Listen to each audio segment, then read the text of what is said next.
நான் அவன் பின்னாடி தான் உட்காந்துட்டு வரேன். ஃபாஸ்ட்டாக வரான். ஒரு கட் அடித்தான் சார். எனக்கு பயம் வந்துருச்சு. பயப்படாத, பயப்படாதா. அப்போ என்ன சொல்கிறானா, என் தம்பி என்னை காப்பாற்றிடுவான்டான். டேய் உன்னை காப்பாற்றுவான் ரைட்டரா, பின்னாடி நான் உட்காந்துருக்கேன்டா. சாவு சாவும்ல செத்த பையில நீ நலமா இருந்தா ஒளிஞ்ச எனக்கு பத்தி நீ சாவும்ல செத்த பையில. அதீதமா கொஞ்சம் வேகமா போட்டுறது வண்டி காப்பாத்திரும். ஏன்னா இந்த வண்டி என்னை காப்பாத்துற வண்டி. என்னென்ன சொல்றான் பாருங்க, கம்பி கட்டுற கதையெல்லாம் எடுத்து போடுறாங்க. அப்ப நீ வண்டி வேகமா ஓட்டுற ஆளா மாறுறீங்க. உங்க நம்பிக்கை ஒரு கட்டத்துக்கு மேல நீங்க பாதுகாப்பு இல்லாமல் வண்டி ஓட்டுறது நோக்கி உங்க நகர்த்துதுல. என்ன எல்லாம் பேசாம இருக்கீங்க? நான் சொல்றேன் சரிதானே? ஆமா ஆமா இல்ல எனக்கு எதுவும் அடிப்படவே இல்லை. அப்ப எப்ப கை காலெல்லாம் முறியுதோ அது வரைக்கும் இந்த தம்பியை வச்சு ட்ரை பண்ணி பாப்பீங்களா? அது நான் ப்ரோ ஒரு அளவுக்கு தான் ப்ரோ, எல்லாமே சும்மா எல்லாம் நோண்ட கூடாது ப்ரோ. நான் யாருக்கு என்ன த்ரோவல் பண்ணேன்? ட்ரிப் போகிறப்ப வந்து அவங்கள கூட்டிகிட்டு போக மாட்டேன், நான் மட்டும்தான் போவேன். அவங்க ஆசைப்படுவாங்க ஆனால் வரணும்னு, ஆனால் நான் கூட்டிகிட்டு போக மாட்டேன்.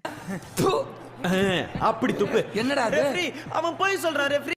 ஏன்னா என் பைக்கில் நான் மட்டும்தான் போகணும் அப்படின்ற மாதிரி எனக்கு ஒரு இது. ஏமா இப்படி தப்பு பண்றீங்களம்மா? எனக்கு வந்து போகணும்னு ஆசையா இருக்கு. ஒரு லவ்வா, ஒரு அஃபெக்ஷனா, உங்களோட போய் சுத்தி பார்க்கணும், நிறைய இடத்துக்கு போகணும்லாம் ஆசையா தான் இருக்கு. ஆனா என்ன பிரயோஜனம்? அம்மன் ஜல்லிக்கு பிரயோஜனம்லடா. அதெல்லாம் உனக்கு ஒண்ணும் தெரியாது. இன்னும் மேரேஜ் ஆயும் நான் சிங்கிளா இருக்கிறேன் அப்படின்ற மாதிரியே அவங்க ஜாலியா சுத்தணும்னு நினைக்கிறாங்க. நினைக்கிறான் அப்படி பஞ்சாயத்து பண்ண நினைக்கிறான். அதை சொல்லு முதல்ல. ஆக்சுவலா அவங்களையும் கூட்டி போனா என்ன, அவங்களுக்கு ரொம்ப பிடிச்சிருக்கு டிரைவ். நான் நினைச்சா பண்ணலாம் சார், ஆனா பண்ண மாட்டேன். லாக்டவுனில் மேரேஜ் நடந்துச்சு. ஸோ ஹனிமூனில் இது பைக் ட்ரிப் போகலாம், பைக்கில் கொடைக்கானல் போகலாம் அப்படின்னு பிளான் பண்ணோம். இந்த பைக் நல்லா தான் ஓடிட்டு இருந்துச்சு. அவங்கள கூட்டிகிட்டு போகிறப்ப அதோட பிரேக் டவுன் ஆயிடுச்சு. அதுக்கப்புறம் சரி ஏதோ ராசி இல்லை போல இவங்களை கூப்பிட்டு போனா.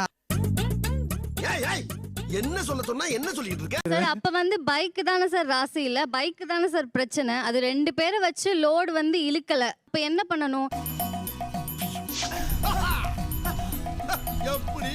என்ன விட்டுட்டு பைக்கை மட்டும் எடுத்துட்டு போகணுமா, இல்ல வேற பைக் வேணா வாங்கிட்டு என்னைய கூட்டு போகணுமா? ஆஹா, ஹெட் ஸ்மூத்தா டேன் ஆகுது.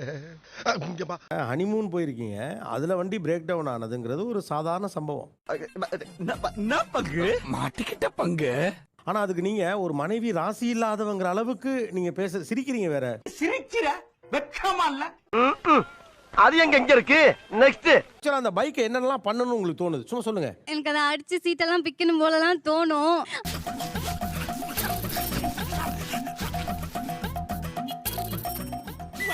அந்த கண்ணாடி உடைக்கணும்னு தோணும். அம்மா அவர் விக்கிறாரான்னு பாருங்க. எல்லாத்தையும் அந்த மண்ணெண்ணெய் என்னது என் ஸ்பான்சர். சரிங்க சார்.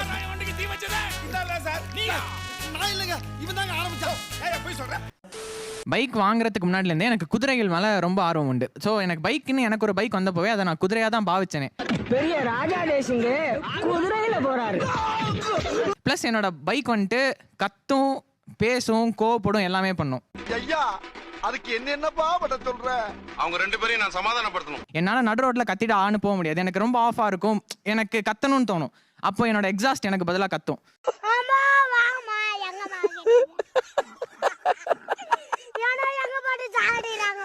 நான் என்ன நினைக்கிறேன், அவங்க பைக்கே இவ்வளவு நல்லா பாத்துக்கிறாங்கன்னா அப்போ அவங்க ஹியூமன் பீயிங் கிட்டயும் அப்படிதானே இருக்கணும்.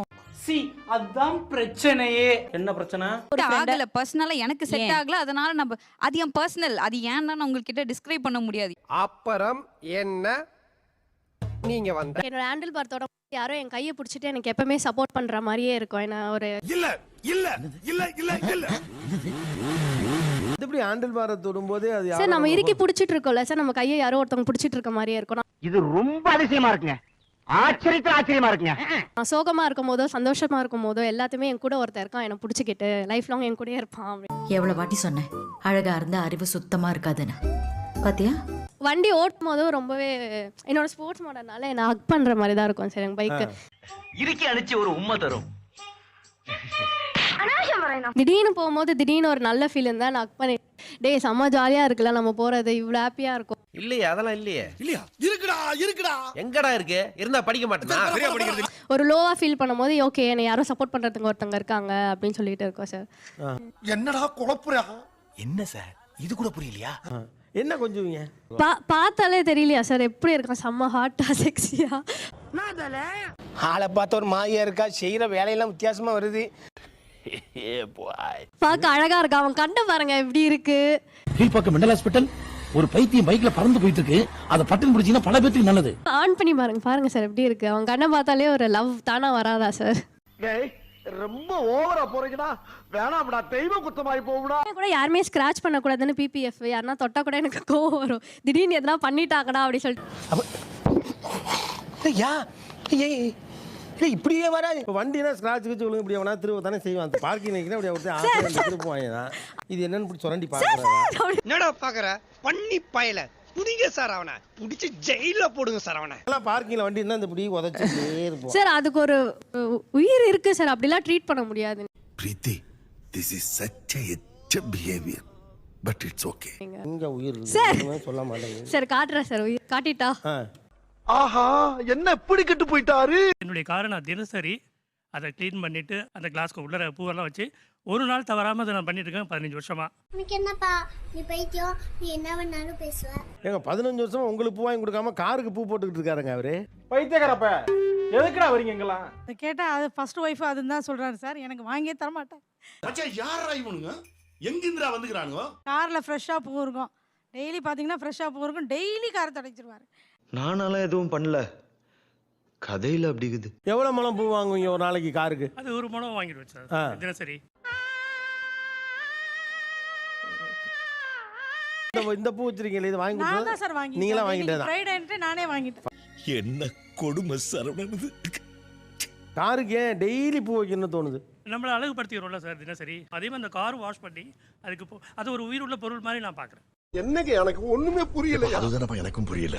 ஏங்க உயிருள்ள ஆள் தான் இந்த நேராவே உட்காந்துருக்காங்க, அவங்களுக்கு ஒண்ணுமே வாங்கி கொடுக்கறல. அப்புறம் அவங்களுக்கு நான் தனிப்பட்ட முறை செய்வேன் சார், அது என்னுடைய கடமை. அது இந்த மாதிரி நீ முன் யோசனை சொல்றதுனால தான் உனக்கு முன்மண்டையில முடியே முளைக்காம. உங்களுக்கு இந்த மாதிரி என்னைக்கா தலையில வச்சு விட்டுருக்காரா? அதெல்லாம் கிடையாது, வாங்கி கொடுக்கறதே பெருசு, அதுல தலையில வேற எங்க சார் வைக்க? அப்பா நீ கூப்பிட சொன்னாலும் வந்திருக்காரு இந்த தீவட்டியாவா? செக் பரவாயில்லையா, என்னையா தெருவுல போறவன கூட்டு வந்துட்டீங்க? ஏன் விருப்பம் இல்ல? விருப்பம் இல்லையா? அப்படிங்கிறது இல்ல சார். நீ ஏன்டா பதற? நானே பதறல, நீ ஏன் பதற? இரு காப்பா. விருப்பம் இல்ல சார், அபிமானம் அது மேல அதிகமா வச்சிருக்காரு. அதுதான் உண்மை. காரை உயிருள்ள ஒன்றாக பார்த்தல் ஒண்ணு இருக்கு. ஆனா நீங்க பாக்குறது அப்படி தெரியல, காரை மனைவியாகவே பார்க்கிறீர்கள். என்ன சொல்லிக்கிற? முதுகெலும்புலாம் தெரியுதுடா. முதுகெலும்பு தெரியுதா? அப்படி கூட எடுத்துக்கலாம். ஏன்னா மனைவியா பார்க்குறேன், அந்த அளவுக்கு பாசமா இருக்கணும் அதோட கார்ல. எங்க போய் முடிய போதும்? அட அங்கதானே விஷயமே இருக்கு. ஏன்னா 20 வருஷமா அதோட இருந்துட்டு இருக்கேன். 20 வருஷமா. உங்களுக்கு கல்யாணம் எத்தனை வருஷம் ஆச்சு? 87. ஏங்க அதை விட கூட இருக்காங்களே, இவங்க 30 வருஷமா இருக்காங்களே. I don't care. நான் மட்டுமல்ல, நீங்கள் ஒவ்வொருவரும் ஐ டோன்ட் கேர் என்று சொல்லி நகர வேண்டும். அது என்னுடைய கடமை சார். இது வந்து பாசத்தை வெளிப்படுத்துறது. புரியல. இல்ல புரியல. கல்யாணம் பண்ணது கடமை, கடமைக்கு நான் எல்லாமே செய்யணும். நான் யாரா நீ இவ்வளவு டேலண்டட் ஆகுற? புரியல. இது கடமை, அது பாசமா? எஸ். என்னங்க எஸ்ங்கிறாரு? ஐயோ இந்த சின்ன விஷயத்த கூட புரிஞ்சு தெரியாத தத்தியா இருக்கிறானே. நீங்க அந்த காரை அவர் கொஞ்சுவாரு, கும்பிடுவாரு, நீங்க திட்டுவீங்களா? சட்டையே பண்ண மாட்டேன் சார். அவனை நான் ஒரு மாசமா பார்க்கவே இல்லைங்க. இல்லைங்க, அவன் எனக்கு யாருன்னே தெரியாதுங்க.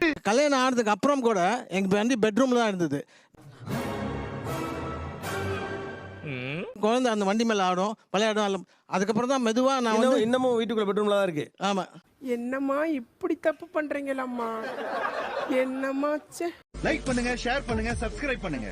மறக்காம கீழே இருக்கிற பெல்ல ஒரு தட்டு தட்டுங்க.